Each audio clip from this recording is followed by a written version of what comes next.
یہ قصہ ہے شیطان کے دردناک انجام کا۔ ایک لمحہ ایسا آئے گا جب اس کا سامنا ملک الموت سے ہوگا۔ وہ زمین پر بھاگے گا، آسمانوں کی وسعتوں میں دوڑے گا، تاریکیوں میں چھپنے کی کوشش کرے گا، مگر تقدیر نے اسے گھسیٹ کر اس مقام تک پہنچا دیا جس سے وہ ساری زندگی بچتا رہا تھا۔ حضرت آدم علیہ السلام کی قبر کے پاس، اس ہستی کی مزار پر جسے سجدہ کرنے سے اس نے انکار کیا تھا، اور وہیں اس کی کہانی اپنے اختتام کو پہنچے گی۔ لیکن سوال یہ ہے کہ وہ اس انجام تک کیسے پہنچے گا؟ آپ دیکھ رہے ہیں دانیال وائس۔ آج کی اس ویڈیو میں ہم یہ جاننے کی کوشش کریں گے کہ ابلیس حضرت موسیٰ علیہ السلام کے پاس کیوں گیا، اور حضرت موسیٰ علیہ السلام کے وصال کے بعد بھی شیطان ان کی قبر کی تلاش میں کیوں سرگرداں رہا۔ ناظرین، یہ کوئی افسانہ نہیں، بلکہ احادیث اور معتبر اسلامی روایات کی روشنی میں شیطان کے انجام کا تذکرہ ہے۔ اگر آپ اس طرح کی ویڈیوز پسند کرتے ہیں تو چینل کو سبسکرائب کریں، کمنٹس میں بتائیں کہ آپ کس ملک سے دیکھ رہے ہیں، اور ویڈیو کو ضرور لائک کریں۔ ناظرین، انسان کی تخلیق سے بہت پہلے زمین اپنی موجودہ صورت میں نہیں تھی۔ خشکی تھی، پہاڑ تھے، سمندر تھے، مگر نظام اور سکون ناپید تھا، اور وہ عظیم امانت جسے انسان کے سپرد کیا جانا تھا ابھی ظاہر نہیں ہوئی تھی۔ زمین خالی نہیں تھی، بلکہ خون ریزی، آگ اور سرکشی سے بھری ہوئی تھی۔ اسلامی روایات کے مطابق جب اللہ تعالیٰ نے انسانوں کے لیے زمین کو سنوارنے کا ارادہ فرمایا، اس سے پہلے بھی وہاں مخلوقات آباد تھیں۔ ان میں سب سے قدیم مخلوق جنات کی تھی۔ جنات آگ کے شعلے سے پیدا کیے گئے، وہی مخلوق جسے آج ہم جن کہتے ہیں۔ شکل و صورت میں وہ انسانوں سے مختلف تھے، مگر عقل، ارادہ اور اختیار میں انہیں بھی آزمائش دی گئی تھی۔ ان پر بھی احکام نازل ہوئے، انہیں بھی پرکھا گیا، اور ان کے اعمال کا حساب بھی مقرر تھا۔ جنات کی نسلیں زمین کے کونے کونے تک پھیل گئیں۔ بلند پہاڑوں کی چوٹیوں سے لے کر سمندروں کی تہوں تک ان کا بسیرا تھا۔ اللہ تعالیٰ نے انہیں اپنی بندگی، توحید اور سیدھے راستے کی طرف بلایا۔ ان میں سے ایک جن، جسے بعض روایات میں طاؤس کہا گیا ہے، اور اس کے ساتھ ہی اس دعوت پر لبیک کہنے والے تھے۔ انہوں نے ایمان قبول کیا اور عبادت اختیار کی، مگر اکثریت نے انکار اور بغاوت کا راستہ چنا۔ بعض روایات جنہیں ابن عربی سے منسوب کیا جاتا ہے، بیان کرتی ہیں کہ ہزاروں برس تک جنات مختلف خطوں میں عبادت کرتے رہے، لیکن وقت گزرنے کے ساتھ تکبر نے ان کے دلوں میں جگہ بنا لی۔ رفتہ رفتہ فساد پھیل گیا، خون بہنے لگا، طاقتور کمزوروں کو کچلنے لگے، اور آگ سے پیدا ہونے والی سختی نے رحم و کرم کو دبا دیا۔ غرور بڑھتا گیا، اطاعت کم ہوتی گئی۔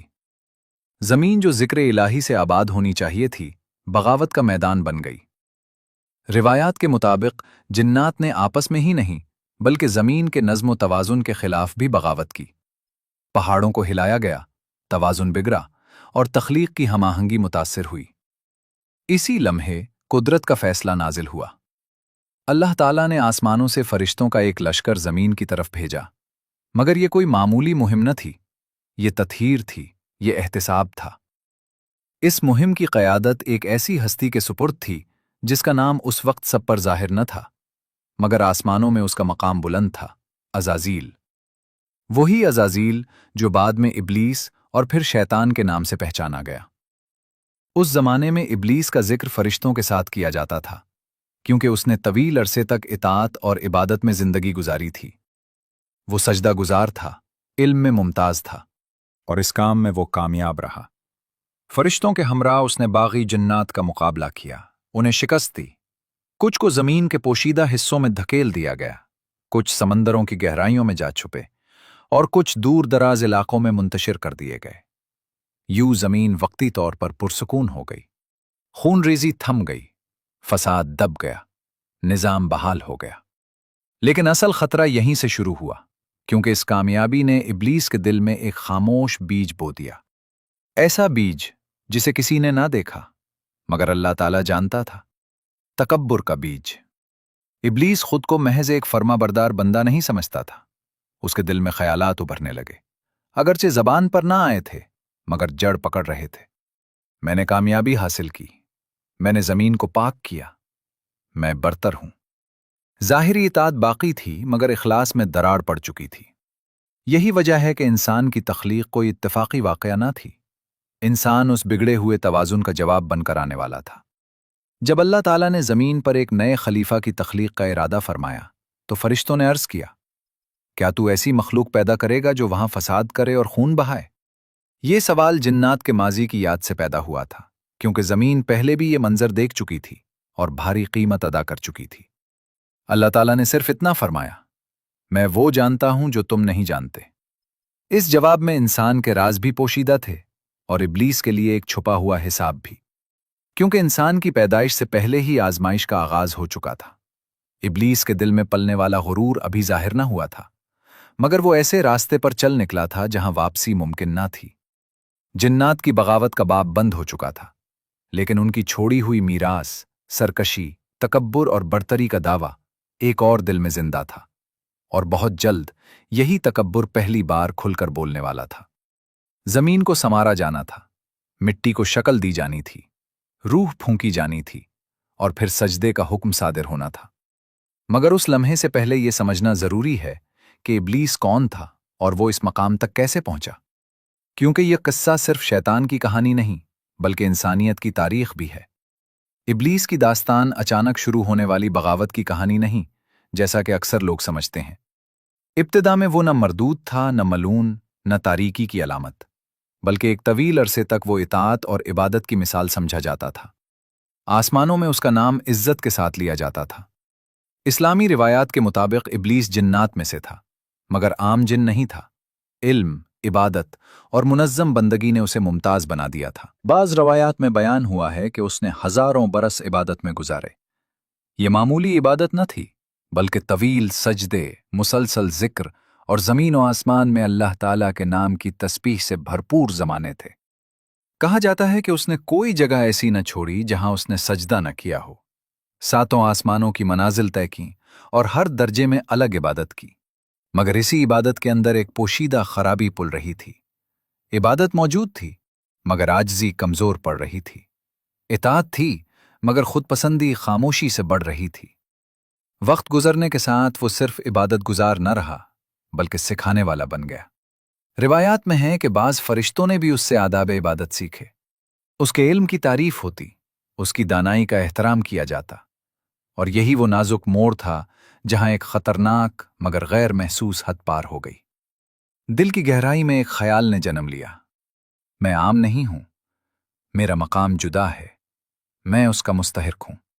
अभी बगावत जाहिर न हुई थी, इनकार सामने न आया था, मगर दिल का रुख बदल चुका था। इबादत आहिस्ता आहिस्ता अल्लाह ताला के लिए नहीं, बल्कि अपने मकाम के एहसास के लिए होने लगी, और यह ऐसा फसाद था जो बाहर से दिखाई नहीं देता था। अल्लाह ताला की हिकमत से यह खराबी फौरन जाहिर न की गई, क्योंकि इब्लीस के बातिन का राज एक अजीम आजमाइश के जरिए खुलना था। ऐसी आजमाइश जो 20,000 साल की इबादत को मानी भी दे सकती थी और एक लम्हे में बेकीमत भी बना सकती थी। फरिश्तों के दरमियान मकाम पाने के बाद इब्लीस ने खुद को खास समझना शुरू कर दिया। फर्क ये था कि फरिश्ते बिला सवाल इताअत करते थे, जबकि इब्लीस इताअत के साथ तकाबुल करने लगा, और यही तकाबुल वो पहली कुंजी थी जिसने शैतानियत का दरवाज़ा खोला। अभी हज़रत आदम अलैहिस्सलाम की तख्लीक नहीं हुई थी, सजदे का हुक्म नहीं आया था, मगर इब्लीस का जहन तैयार हो चुका था। बर्तरी का तसव्वुर उसके अंदर खामोशी से जड़ पकड़ रहा था। आग से पैदा होने का एहसास क़ुव्वत उसे अंदर ही अंदर ढाल रहा था। वो मिट्टी की हकीकत को जानता भी तो हिकारत से देखता। इब्लीस खुद को महज इबादत गुजार बंदा नहीं, बल्कि एक ऐसी हस्ती समझने लगा था जो बुलंद तर मकाम की हकदार है। यही वो मकाम है जहां बंदगी का खात्मा हो जाता है, क्योंकि जब बंदा हक जताने लगे तो वो बंदा नहीं रहता। अल्लाह ताला ने एक नई मखलूक का इरादा फरमाया ताकि दिल के अंदर छुपी हकीकत आश्कार हो जाए। ये तख्लीक महज एक नई हस्ती का ज़हूर न थी, बल्कि इब्लीस के बातिन का आईना थी। हज़रत 20,000 बरस की इबादत एक सवाल के सामने खड़ी थी, क्या इताअत सिर्फ इसलिए है कि अल्लाह ताला ने हुक्म दिया है, या इसलिए कि तू खुद को बरतर समझता है? अभी जवाब जबान पर ना आया था, मगर दिल फैसला कर चुका था, और बहुत जल्द जमीन की खामोशी टूटने वाली थी। एक पैकर तश्कील पाने लगा और इब्लीस के बातिन का मर्ज सबके सामने आने वाला था। एक दिन फरिश्ते जमा हुए और अल्लाह ताला ने उन्हें खबर दी, मैं जमीन में एक खलीफा बनाने वाला हूं। फरिश्तों ने अर्ज किया, ऐ हमारे रब, کیا تو پھر ایسی مخلوق پیدا کرے گا جو زمین میں فساد کرے اور خون بہائے، جیسے اس سے پہلے جنات نے کیا، جبکہ ہم تیری تسبیح اور تقدیس کرتے رہتے ہیں؟ یہ اعتراض نہ تھا بلکہ سوال تھا۔ حیرت تھی کہ جنات کے بعد پھر ایک نئی مخلوق کیوں؟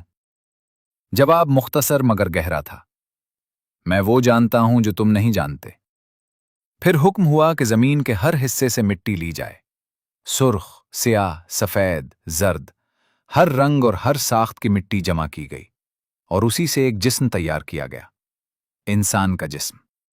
وہ بے جان تھا، ایک جگہ کھڑا، 40 دن تک اسی حالت میں رہا۔ فرشتے اسے دیکھتے، متجسس تھے، مگر ہاتھ نہ لگاتے۔ عزازیل نے بھی اسے دیکھا، اور اسی لمحے اس کے اندر موجود تکبر کا زہر پھیلنے لگا۔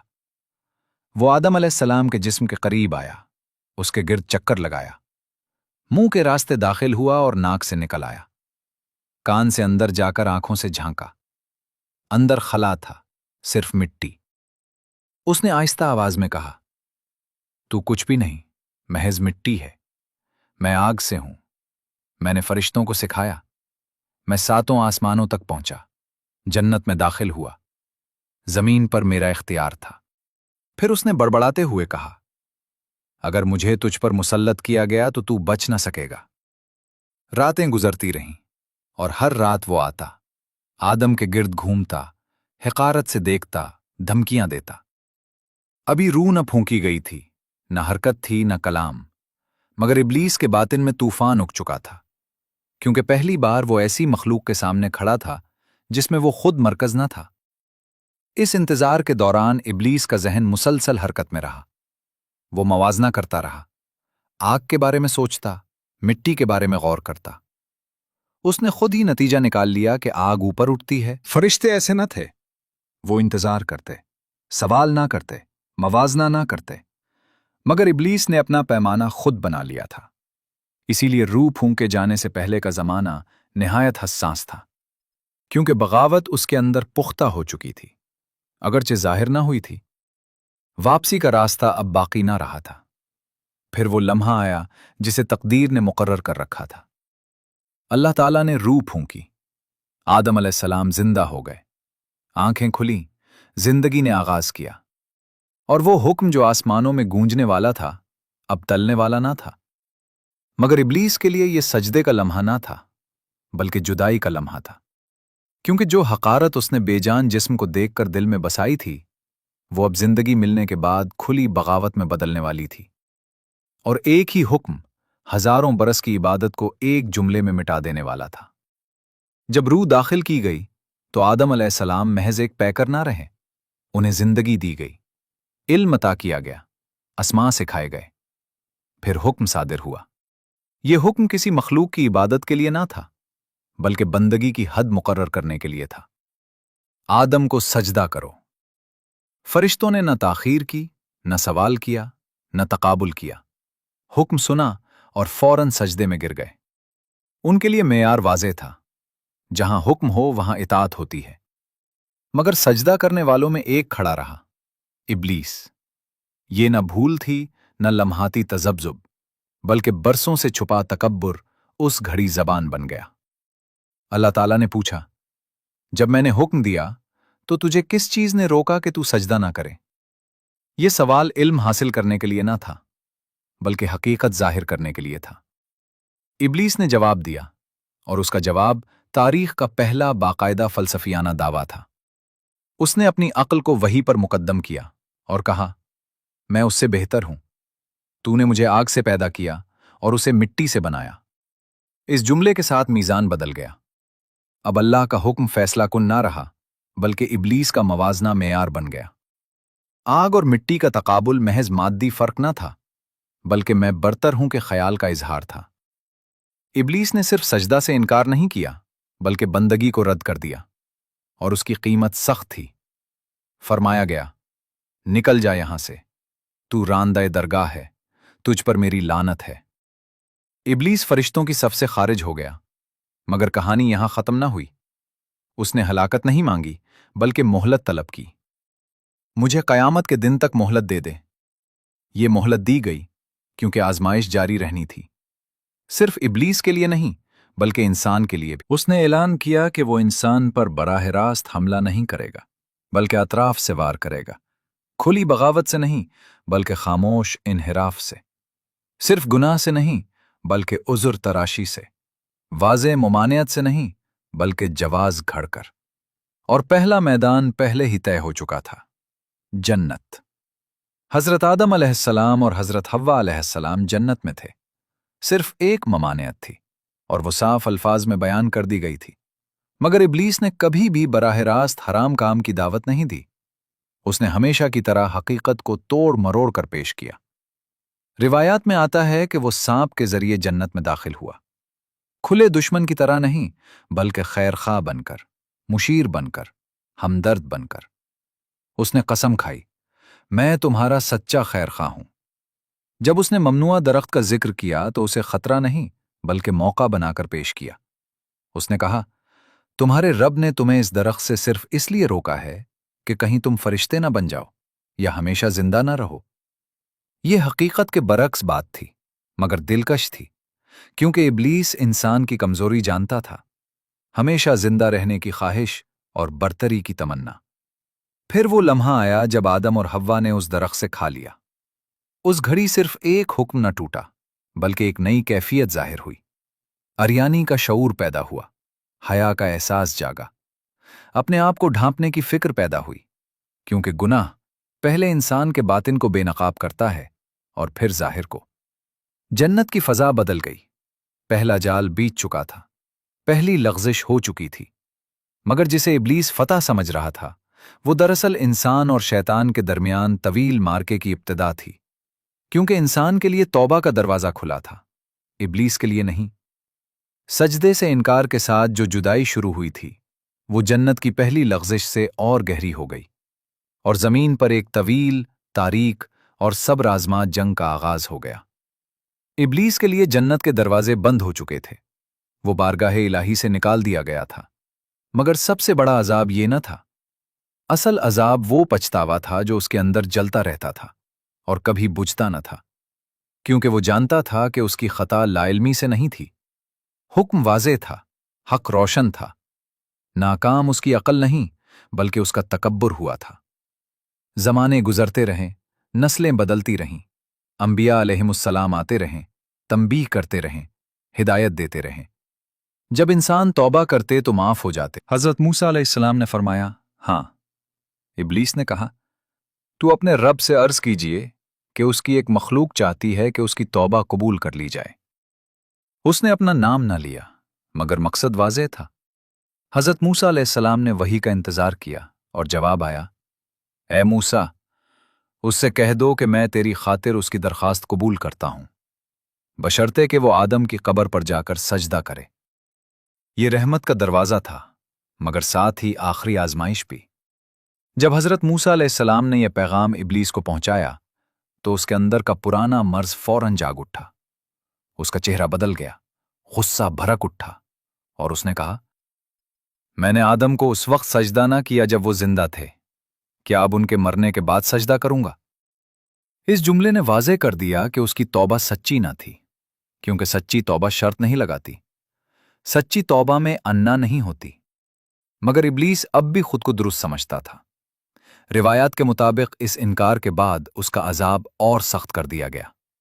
उससे पूछा गया, अल्लाह का अजाब कैसा पाता है? उसने जवाब दिया, हर तसव्वुर से बढ़कर भारी।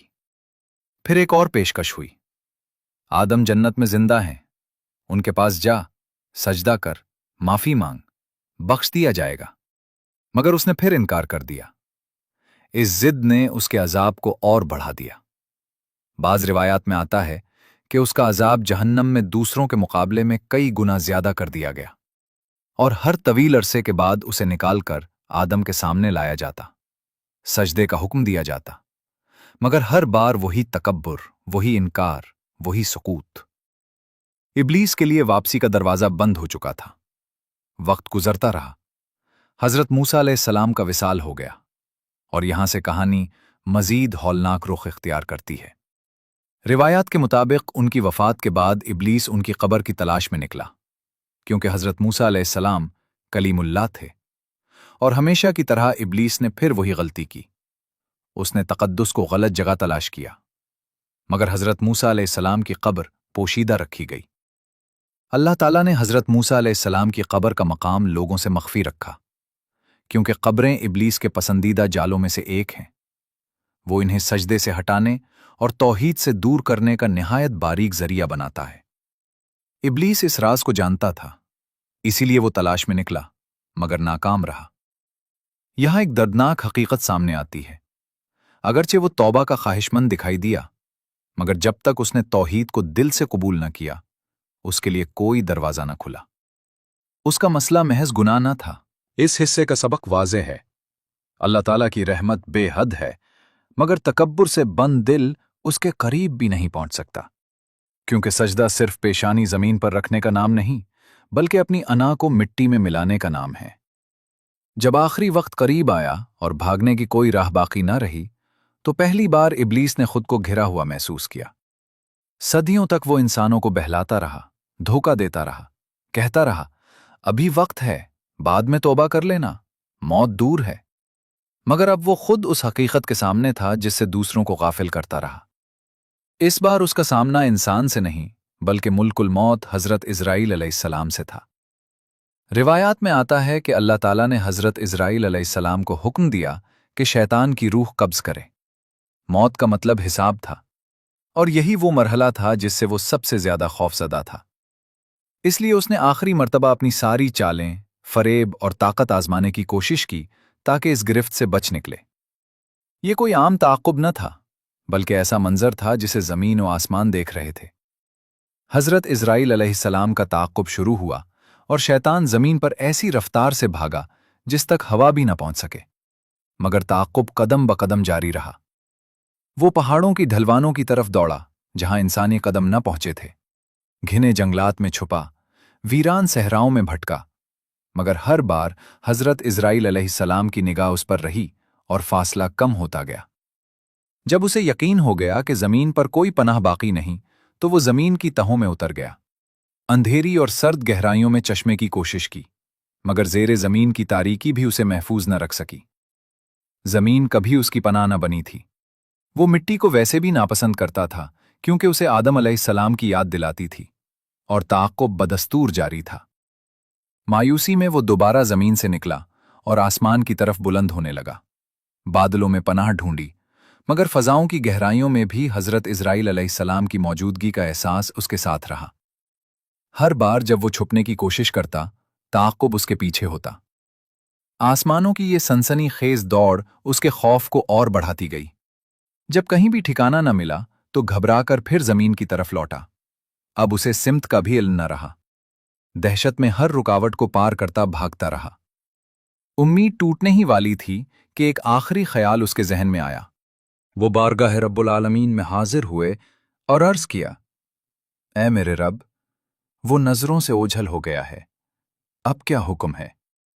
ارشاد ہوا، جہنم کی طرف جاؤ، اس کے داروغہ حضرت مالک علیہ السلام کے پاس جاؤ، اور جہنم کے 70,000 کتے لے آؤ، ان کے ذریعے شیطان کو تلاش کرو۔ حضرت اسرائیل علیہ السلام 70,000 جہنمی کتوں کو لے کر نکلے۔ وہ آگ سے پیدا کیے گئے تھے، ان کی آنکھوں میں دوزخ کے شعلے دہک رہے تھے، دانتوں میں موت کی ٹھنڈک تھی۔ وہ بے رحم اور نہایت درندہ صفت مخلوق تھے۔ ان کے ساتھ تعاقب تیز ہو گیا، مگر حیرت یہ کہ 70,000 جہنمی کتے بھی شیطان کا سراغ نہ پا سکے۔ حضرت اسرائیل علیہ السلام دوبارہ حکم لینے حاضر ہوئے۔ پھر 70,000 مزید جہنمی کتے عطا کیے گئے۔ تلاش جاری رہی، مگر شیطان پھر بھی گرفت میں نہ آیا۔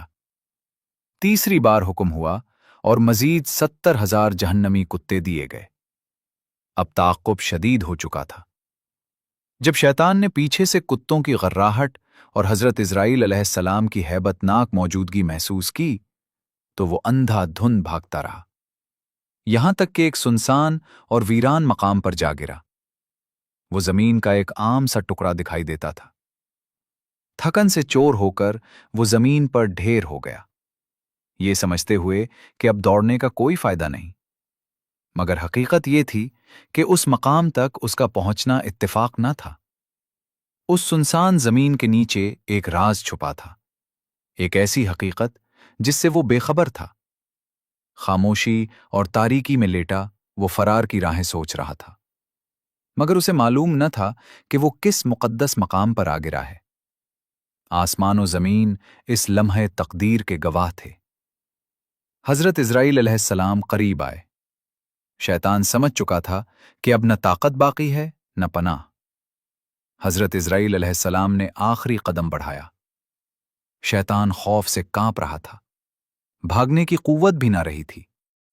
فرشتہ موت نے کہا، اے ملعون، جب اللہ تعالیٰ نے تجھے حکم دیا تھا تو تو نے سجدہ نہ کیا، کیا اب آدم کو سجدہ کر رہا ہے؟ شیطان نے گھبرا کر کہا، نہیں، میں نے کب اور کہاں سجدہ کیا؟ اسی لمحے حقیقت آشکار ہوئی۔ جس زمین پر وہ گرا تھا وہ حضرت آدم ہاں، یہ تھا شیطان کا انجام۔ وہ ہستی جس نے اپنی پوری زندگی آدم اور ان کی اولاد کی دشمنی میں گزاری، آخرکار اسی جگہ بے اختیار جھک کر ختم ہوئی جہاں اس نے عمر بھر سجدہ سے انکار کیا تھا۔ سورہ البقرہ آیت 34۔ اور جب ہم نے فرشتوں سے کہا کہ آدم کو سجدہ کرو تو سب نے سجدہ کیا سوائے ابلیس کے۔ اس نے انکار کیا، تکبر کیا اور کافروں میں شامل ہو گیا۔ سورہ سا آیات 52 سے 83۔ ابلیس نے کہا، تیری عزت کی قسم، میں ان سب کو ضرور بہکاؤں گا سوائے تیرے مخلص بندوں کے۔ سورہ ابراہیم آیت 22۔ اور جب فیصلہ ہو چکے گا تو شیطان کہے گا، بے شک اللہ نے تم سے سچا وعدہ کیا تھا اور میں نے بھی تم سے وعدہ کیا، مگر میں نے خلاف کیا۔ میرا تم پر کوئی زور نہ تھا، میں نے تو صرف تمہیں بلایا اور تم نے میری بات مان لی۔ لہٰذا مجھے ملامت نہ کرو، خود کو ملامت کرو۔ نہ میں تمہاری مدد کر سکتا ہوں اور نہ تم میری مدد کر سکتے ہو۔ میں تو پہلے ہی انکار کر چکا تھا کہ تم مجھے اللہ کے ساتھ شریک ٹھہراؤ۔ بے شک ظالموں کے لیے دردناک عذاب ہے۔ اور یوں معاملہ ختم ہو گیا۔ حضرت آدم علیہ السلام اور حضرت حوا علیہ السلام کو اس انجام کا مشاہدہ کرایا گیا۔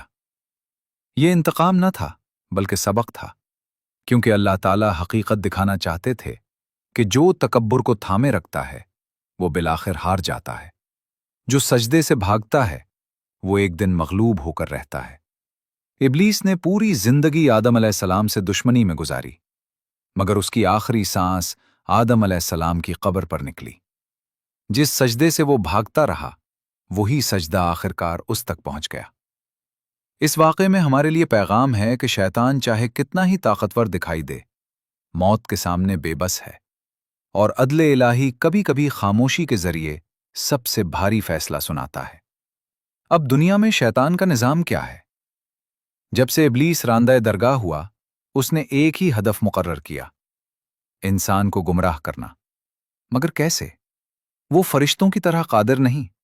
وہ کسی کو زبردستی گھسیٹ کر جہنم میں نہیں لے جا سکتا، نہ ہاتھ باندھ سکتا ہے، نہ جسمانی جبر کر سکتا ہے۔ اس کا سب سے بڑا ہتھیار وسوسہ ہے، دل میں سرگوشی، ایک چھوٹی سی آواز، کر لو، آزما لو، کیا ہو جائے گا؟ رسول اللہ صلی اللہ علیہ وسلم نے فرمایا، شیطان انسان کے اندر ایسے گردش کرتا ہے جیسے خون رگوں میں گردش کرتا ہے، یعنی وہ دور نہیں، قریب ہے، ہر وقت ساتھ ہے۔ موقع کی کیا خوفناک حقیقت ہے۔ صرف کھانے میں نہیں، گھر میں داخل ہوتے وقت، باہر نکلتے وقت، کسی بھی کام کی ابتدا پر بسم اللہ کہنا شیطان کو دور رکھتا ہے۔ اگر انسان غافل ہو جائے تو وہ فوراً شریک ہو جاتا ہے۔ رسول اللہ صلی اللہ علیہ وسلم نے فرمایا، جب آدمی اپنے گھر میں داخل ہوتے وقت اللہ کو یاد کرتا ہے تو شیطان کہتا ہے، یہاں تمہارے لیے نہ ٹھکانہ ہے نہ کھانا۔ اور اگر وہ اللہ کو یاد کیے بغیر داخل ہو تو شیطان کہتا ہے، تمہیں ٹھکانہ مل لیا۔ اور اگر کھاتے وقت بھی اللہ کو یاد نہ کرے تو کہتا ہے، تمہیں ٹھکانہ بھی مل گیا اور کھانا بھی۔ بسم اللہ ایک ڈھال کی طرح ہے، جب یہ ڈھال موجود ہو تو ابلیس داخل نہیں ہو سکتا۔ اسی گفتگو میں ابلیس نے کہا، اے محمد، کیا آپ جانتے ہیں کہ مجھے لوگوں میں سب سے زیادہ کون پسند ہے؟ آپ صلی اللہ علیہ وسلم نے فرمایا، बताओ। उसने कहा, जो झूठ बोलता है वो मेरा दोस्त है, क्योंकि तारीख में सबसे पहला झूठ मैंने बोला और आदम और हव्वा के सामने झूठी कसम मैंने खाई। झूठ उन कामों में से है जिन्हें इब्लीस सबसे ज्यादा पसंद करता है। फिर उसने कहा, और जानते हैं मुझे सबसे ज्यादा किससे नफरत है? उस नौजवान से जो अपनी जवानी अल्लाह की राह में लगा दे, क्योंकि वो मुझसे दूर होता है। इब्लीस खास तौर पर ऐसे नौजवानों का दुश्मन है जो ताकत, तवानाई और जोश के जमाने में अल्लाह के करीब रहते हैं, क्योंकि यही उम्र सबसे मुअस्सिर होती है। रसूलुल्लाह सल्लल्लाहु अलैहि वसल्लम ने पूछा, और किससे नफरत है? उसने कहा, मुझे उस गरीब से नफरत है जो सब्र करता है और लोगों से अपनी हाजत का शिकवा नहीं करता, क्योंकि वो शुक्रगुजार होता है और अल्लाह पर भरोसा रखता है। मैं उसे आसानी से नहीं बहका सकता। फिर पूछा गया, और किससे? उसने जवाब दिया, मुझे उस मालदार से नफरत है जो शुक्र अदा करता है, क्योंकि दौलत के बावजूद शुक्रगुजार रहना बहुत मुश्किल है, और जो उसमें कामयाब हो जाए मैं उस पर असर नहीं डाल सकता। शैतान को बाज मकामात बहुत पसंद हैं। नबी करीम सल्लल्लाहु अलैहि वसल्लम ने फरमाया कि शैतान को सबसे ज्यादा महबूब जगहें बाजार हैं, क्योंकि वहां झूठ, धोखा, सूद और फरेब आम होते हैं। इसी तरह शराब खाने, जवा खेलने की जगहें और बेहयाई के अड्डे वो मकामात हैं जहां इब्लीस खुद को मजबूत महसूस करता है, क्योंकि वहां गुनाह पहले से मौजूद होता है और वो सिर्फ उसे हवा देता है। लेकिन कुछ जगहें ऐसी भी हैं जहां शैतान सबसे ज्यादा कमजोर, ऐसे घरों से शैतान भाग जाता है। कुरान मजीद में शैतान का तारुफ यूं कराया गया है, वो लोगों के दिलों में वसवसा डालता है, खा जिनों में से हो या इंसानों में से। वो दिल में सरगोशी करता है, ख्याल में दाखिल होता है और आहिस्ता आहिस्ता काम करता है। पहले एक छोटा सा शक डालता है, ये गुनाह आखिर है क्यों, किसी को क्या नुकसान होगा? फिर उसे बढ़ाता है, क्या ये बात अजीब नहीं लगती? फिर दलाइल तराशता है, दुनिया में इतना जुल्म है, अगर अल्लाह है तो ये सब क्यों है? और फिर नतीजा निकालता है, शायद दीन इंसानों की बनाई हुई चीज है। ये अमल खामोशी से कदम ब कदम आगे बढ़ता है और अक्सर इंसान को एहसास भी नहीं होता, मगर इसका तोड़ भी मौजूद है, जिक्र। रसूलुल्लाह सल्लल्लाहु अलैहि वसल्लम ने फरमाया, शैतान इंसान के दिल पर गिरा लगाता है और उसे अल्लाह से दूर करने की कोशिश करता है, लेकिन जब बंदा अल्लाह को याद करता है तो वो गिरा खुल जाती है। सुभान अल्लाह, अल्हम्दुलिल्लाह, अल्लाहु अकबर, ला इलाहा इल्लल्लाह। ये कलिमात दिल की गिरहें खोल देते हैं। नमाज में शैतान क्या करता है? नबी करीम सल्लल्लाहु अलैहि वसल्लम ने फरमाया, जब आजान दी जाती है तो शैतान पीठ फेर कर भागता है, यहां तक कि हवा खारिज करता है। जब आजान खत्म हो जाती है तो वापस आ जाता है। जब इकामत कही जाती है तो फिर भागता है, और जब इकामत खत्म होती है तो आकर नमाजी के दिल में ख्यालात डालता है, ये याद कर, वो याद कर, यहां तक कि नमाजी भूल जाता है कि कितनी रकतें पड़ी हैं। क्या कभी नमाज में ख्यालात बिखर जाते हैं? आज क्या पकाना है? वो काम मुकम्मल हुआ या नहीं? कल क्या करना है? ये वसवसे शैतान की कारिस्तानी है। इसका इलाज क्या है? इस्तिआज़ा पढ़ना, आऊदु बिल्लाहि मिनश शैतानिर रजीम, यानी मैं अल्लाह की पनाह मांगता हूं मरदूद शैतान से। ये जुमला शैतान को दूर कर देता है। रात को वुजू करके सोना भी बड़ी हिफाजत है। नबी करीम सल्लल्लाहु अलैहि वसल्लम ने फरमाया, जो शख्स वुजू की हालत में सोता है, शैतान सुबह तक उसके करीब नहीं आता। लेकिन बगैर वुजू सोए तो शैतान ख्वाबों और डरावने मनाजिर के जरिए असरअंदाज हो सकता है। इसी तरह सोने से पहले आयतुल कुर्सी पढ़ना इंतहाई अहम है। रसूलुल्लाह सल्लल्लाहु अलैहि वसल्लम ने फरमाया, जो शख्स रात को आयतुल कुर्सी पढ़ ले, अल्लाह ताला उस पर सुबह तक एक मुहाफिज फरिश्ता मुकर्रर कर देता है और शैतान उसके करीब नहीं आ सकता। एक शख्स ने आकर नसीहत मांगी तो आप सल्लल्लाहु अलैहि वसल्लम ने फरमाया, गुस्सा न करो। उसने दोबारा पूछा, फिर भी फरमाया, गुस्सा न करो, क्योंकि गुस्सा वो कैफियत है जिसे शैतान सबसे ज्यादा पसंद करता है। नबी करीम सल्लल्लाहु अलैहि वसल्लम ने फरमाया, गुस्सा शैतान की तरफ से है और शैतान आग से पैदा किया गया है और आग पानी से बुझती है। लिहाजा जब तुम में से किसी को गुस्सा आए तो वुजू कर ले।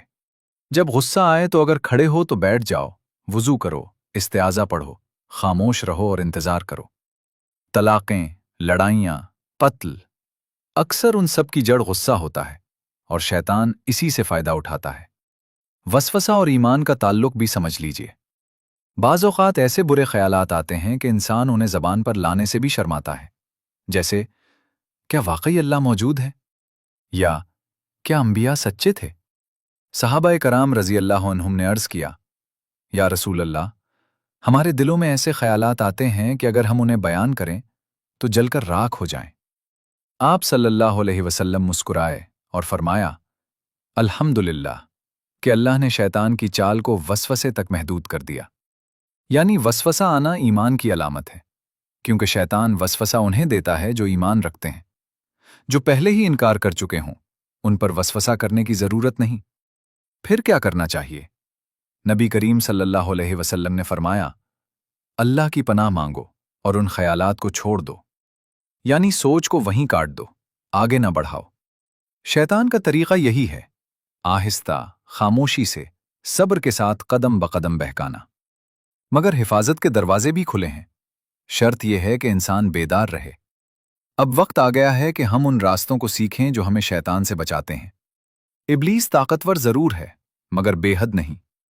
उसे इतनी ही कुदरत हासिल है जितनी अल्लाह ताला चाहें, और अल्लाह ने हमें उसके मुकाबले के लिए हथियार अता किए हैं, ढालें दी हैं, हिफाजती एक सहाबी रज़ी अल्लाहु अन्हु नबी करीम सल्लल्लाहु अलैहि वसल्लम के पास आए और अर्ज़ किया, या रसूल अल्लाह, रात को कोई आकर मेरे सदक़े में से चोरी कर जाता है। आप सल्लल्लाहु अलैहि वसल्लम ने फरमाया, क्या तुम उसे पकड़ सकते हो? उन्होंने कहा, कोशिश करूंगा। उस रात वो घात लगाकर बैठे और चोर को पकड़ लिया। उस शख्स ने गिड़गिड़ा कर कहा, मुझे छोड़ दो, मैं मोहताज हूं, मेरे बच्चे भूखे हैं। सहाबी को रहम आ गया और उसे छोड़ दिया। सुबह हुजूर सल्लल्लाहु अलैहि वसल्लम को बताया तो फरमाया, वो तुमसे झूठ बोल गया, वो फिर आएगा। दूसरी रात भी यही हुआ, और तीसरी रात जब उसे पकड़ा गया तो सहाबी ने कहा, इस बार तुम्हें जरूर रसूलुल्लाह के पास ले जाऊंगा। उसने कहा, मुझे छोड़ दो, मैं तुम्हें एक कीमती बात सिखाता हूं। पूछा गया, क्या? उसने कहा, हर रात सोने से पहले आयतुल कुर्सी पढ़ लिया करो। अल्लाह ताला तुम पर सुबह तक एक फरिश्ता मुकर्रर कर देगा और शैतान तुम्हारे करीब ना आ सकेगा। सुबह जब ये बात नबी करीम सल्लल्लाहु अलैहि वसल्लम को बताई गई तो आप मुस्कुराए और फरमाया, उसने सच कहा, हालांकि वो बहुत बड़ा झूठा है। वो कौन था? शैतान। जी हां, खुद इब्लीस भी आयतुल कुर्सी की ताकत को तस्लीम करता है। उसे कब पढ़ें? फजर के बाद पढ़ें तो दिन भर हिफाजत, मगरिब के बाद पढ़ें तो रात भर हिफाजत, सोने से पहले पढ़ें तो नींद में हिफाजत, घर से निकलते वक्त पढ़ें तो बाहर हिफाजत। नबी करीम सल्लल्लाहु अलैहि वसल्लम ने फरमाया, जो शख्स हर फर्ज नमाज के बाद आयतुल कुर्सी पढ़ ले, उसके जन्नत में दाखिल होने से सिर्फ मौत माने हैं, यानी उसका अंजाम जन्नत है। दूसरा हथियार, बिस्मिल्लाह। एक मुख्तसर जुमला, मगर इब्लीस के लिए आग की तरह है। रसूलुल्लाह सल्लल्लाहु अलैहि वसल्लम ने फरमाया, हर अहम काम जो बिस्मिल्लाह से शुरू ना किया जाए वो बरकत से खाली होता है, यानी उसमें खैर कम हो जाती है और शैतान मुदाखलत करता है। बिस्मिल्लाह कब कहें? घर में दाखिल होते वक्त, घर से निकलते वक्त, खाना शुरू करते वक्त, पानी पीते वक्त, कपड़े पहनते वक्त, वुजू करते वक्त, सफर शुरू करते वक्त, गाड़ी में बैठते वक्त, हत्ता के मियाँ बीवी के ताल्लुक के वक्त भी। नबी करीम सल्लल्लाहु अलैहि वसल्लम ने फरमाया, जब तुम में से कोई अपनी अहलिया के पास जाए और कहे, बिस्मिल्लाह, अल्लाहुम्मा जन्निबना शैतान व जन्निब शैतान मा रज़क़तना, फिर अगर उस मिलाप से बच्चा बिस्मिल्लाह, जिंदगी के हर मरहले में ढाल है। तीसरा और सबसे ताकतवर हथियार, जिक्र। जिक्र क्या है? अल्लाह ताला को याद करना, उसके नाम को दोहराना। आसान तरीन अस्कार, सुभान अल्लाह, अल्हम्दुलिल्लाह, अल्लाहु अकबर, ला इलाहा इल्लल्लाह। नबी करीम सल्लल्लाहु अलैहि वसल्लम ने फरमाया, जो शख्स दिन में 100 मरतबा सुभान अल्लाह व बिहम्दी कहे, उसके गुनाह माफ कर दिए जाते हैं, खा वो समंदर के झाग के बराबर हों। जो दिल जिक्र से जिंदा हो जाए, उस पर शैतान का वार कमजोर पड़ जाता है। जिक्र वो नूर है जिसके होते हुए वसवसे की तारीकी टिक नहीं सकती। रसूलुल्लाह सल्लल्लाहु अलैहि वसल्लम ने फरमाया, शैतान इंसान के दिल से चिमटा रहता है। जब बंदा अल्लाह को याद करता है तो वो पीछे हट जाता है, और जब बंदा गाफिल हो जाता है तो शैतान उसके दिल पर काबिज हो जाता है। इसलिए अपने दिल को खाली मत छोड़ो, उसे जिक्र इलाही से आबाद रखो। सुबह शाम के अस्कार को लाजिम कर लो। सुबह 3 मर्तबा पढ़ो, आऊज़ु बिकलिमातिल्लाहि तामात मिन शर्रि मा खलक, यानी मैं अल्लाह के कामिल कलिमात की पनाह मांगता हूं उसकी मखलूक के शर से। सुबह शाम 3 मर्तबा पढ़ो, बिस्मिल्लाहिल्लज़ी ला यदुर्रु मा इस्मिही शैउन फिल अर्ज़ वला फिस समा व हुवस समीउल अलीम, यानी उस अल्लाह के नाम से जिसके नाम के साथ जमीन और आसमान की कोई चीज नुकसान नहीं पहुंचा सकती, और वो खूब सुनने वाला, जानने वाला है। नबी करीम सल्लल्लाहु अलैहि वसल्लम ने फरमाया, जो शख्स उसे सुबह 3 मर्तबा पढ़े उसे शाम तक कोई नुकसान नहीं पहुंचता, और जो शाम को 3 मर्तबा पढ़े उसे सुबह तक कोई नुकसान नहीं पहुंचता। कुरान वो नूर है जिससे शैतान भागता है। रसूलुल्लाह सल्लल्लाहु अलैहि वसल्लम ने फरमाया, जिस घर में सूरतुल बकरा पढ़ी जाए वहां से शैतान भाग जाता है। खास तौर पर सूरतुल बकरा की आखिरी 2 आयात, आमनर रसूल। नबी करीम सल्लल्लाहु अलैहि वसल्लम ने फरमाया, जो शख्स रात को सूरतुल बकरा की आखिरी 2 आयात पढ़ ले वो उसके लिए काफी हो जाती हैं, यानी उस रात हिफाजत मिल जाती है। इसी तरह सूरतुल इखलास, सूरतुल फलक और सूरतुल नास को सोने से पहले पढ़ना और हाथों पर दम करके पूरे जिस्म पर फेरना आप सल्लल्लाहु अलैहि वसल्लम का मामूल था। दुआ सबसे मजबूत हिस्सा, उसे सुबह शाम पढ़ो, शैतान दूर रहेगा। इखलास वो मकाम है जहां शैतान की रसाई खत्म हो जाती है। अल्लाह ताला ने फरमाया, मेरे मुखलिस बंदों पर तेरा कोई जोर नहीं। इखलास क्या है? हर अमल सिर्फ अल्लाह के लिए करना, न दिखावे के लिए, न लोगों की तारीफ के लिए, बल्कि सिर्फ उसकी रजा के लिए। जहां इखलास हो वहां शैतान का दाखला बंद हो जाता है। सब्र और तवक्कुल भी ढाल हैं। इब्लीस की सबसे बड़ी चाल मायूसी है।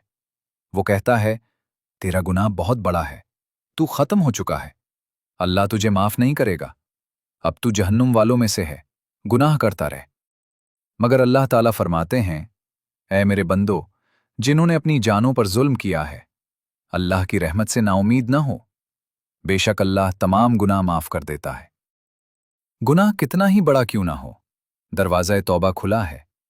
नबी करीम सल्लल्लाहु अलैहि वसल्लम ने फरमाया, मोमिन का मामला अजीब है, उसके हर हाल में खैर है।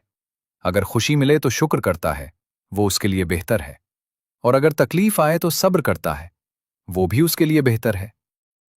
इब्लीस चालाक है, मगर अल्लाह उससे ज्यादा कादिर है।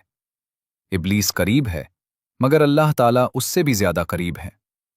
कुरान में इरशाद है, हमने इंसान को पैदा किया और हम जानते हैं जो उसका नफ्स वसवसा डालता है, और हम उसकी शहरक से भी ज्यादा करीब हैं। अगर शैतान रगों में दौड़ता है तो याद रखो, अल्लाह ताला उससे भी ज्यादा करीब है। बस उसकी पनाह मांगो, जिक्र करो, दुआ करो, नमाज कायम रखो, कुरान पढ़ो, बिस्मिल्लाह कहो, इस्तिआज़ा पढ़ो, और यकीन रखो कि अल्लाह तुम्हारे साथ है। इब्लीस का अंजाम वाज़े है, जहन्नम।